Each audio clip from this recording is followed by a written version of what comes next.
Hi dears, welcome back to our channel. അപ്പോൾ ഇന്ന് നമ്മളൊരു ഫാബ്രിക് പെയിൻറ്റിംഗ് ആണ് ചെയ്യാനായിട്ട് പോകുന്നത് കേട്ടോ. അപ്പോൾ ഇതൊരു കേരള സാരിയുടെ മെറ്റീരിയലാണ്. അപ്പോൾ ഞാനിതിലൊരു ക്രോപ്പ് ടോപ്പ് ചെയ്യാമെന്ന് വിചാരിച്ചിട്ടാണ് വരയ്ക്കുന്നത് കേട്ടോ. നമ്മളൊരു ഫ്രീ ഹാൻഡായിട്ടൊരു താമരയുടെ ഒരു ഡിസൈനാണ് വരയ്ക്കുന്നത്.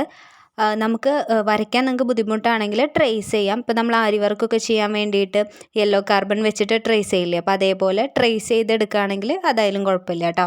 പിന്നെ നമ്മളൊരു ക്ലോത്തിൽ പെയിൻറ്റ് ചെയ്യുന്നതിന് മുൻപായിട്ട് അതൊന്ന് കഴുകിയതിന് ശേഷം ചെയ്യുക. അപ്പോൾ അങ്ങനെ ഇത് ഞാൻ കഴുകിയിട്ടിട്ടില്ല, അപ്പോൾ അതുകൊണ്ടാണ് അവിടെ വെള്ളം വെച്ചിട്ട് നമ്മളിങ്ങനെ നനച്ച് കൊടുക്കുന്നത് കേട്ടോ. ആ ഒരു തുണിയും ഒരു പശയുണ്ടാവും, അപ്പോൾ അതൊന്ന് പോയിട്ട് വേണം നമുക്ക് പെയിൻറ്റ് ചെയ്യാനായിട്ട്. അപ്പോൾ അതിന് വേണ്ടിയിട്ടാണ് അങ്ങനെ ചെയ്തിട്ടുള്ളത്. പിന്നെ ആക്രിലിക്കിൻ്റെ ഫാബ്രിക് പെയിൻ്റാണ് യൂസ് ചെയ്യുന്നത്. നമുക്കിഷ്ടമുള്ള കളേഴ്സ് വെച്ച് കൊടുക്കുക. അപ്പോൾ ഞാനിവിടെ ഒരു റെഡാണ് എടുത്തിട്ടുള്ളത്, ഒരു മെറൂണിഷ് റെഡാണ് കേട്ടോ. ഒരു എന്താ പറയുക, കുറച്ചൊരു ഡാർക്കായിട്ടുള്ള ഒരു മെറൂണിഷ് റെഡാണ് കൊടുത്തിട്ടുള്ളത്.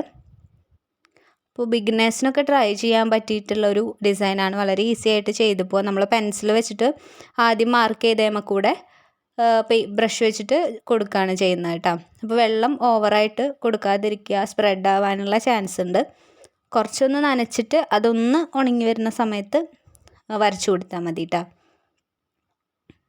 അതിൻ്റെ ഉള്ളിൽ നമ്മൾ ആ ഒരു കളർ ഫില്ല് ചെയ്ത് കൊടുത്തിട്ട് വൈറ്റ് വെച്ചിട്ടൊന്ന് ഹൈലൈറ്റ് ചെയ്യുക ചെയ്യുന്നത് കേട്ടോ എല്ലാ താമരകളെയും. അതുപോലെ അതിൻ്റെ തണ്ടിന് നമ്മളൊരു ഗ്രീൻ ഷെയ്ഡ് വെച്ചിട്ട് കൊടുക്കുന്നുണ്ട് കേട്ടോ.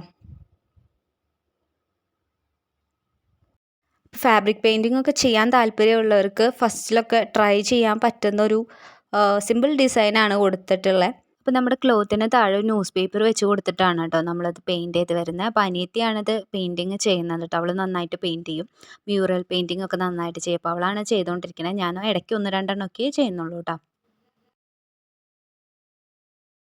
അപ്പോൾ ഇതിൽ നമ്മൾ എന്താ ചെയ്യാൻ പോകുന്നതെന്ന് വെച്ച് കഴിഞ്ഞാൽ, നമ്മുടെ ആ ഒരു ഫ്രണ്ട് പോർഷനിലേക്ക് ഈ ഒരു ഫാബ്രിക് പെയിൻറ്റിങ്ങിൻ്റെ ആ ഒരു ഡിസൈൻ വരുന്ന രീതിയിൽ നമ്മളൊരു സ്ലീവ്ലെസ് ആയിട്ട് വരുന്നൊരു ക്രോപ്പ് ടോപ്പ് ചെയ്യാം എന്നൊരു ഐഡിയയിലാണ് നമ്മൾ ഈ ഒരു പെയിൻറ്റിങ് ചെയ്യുന്നത്.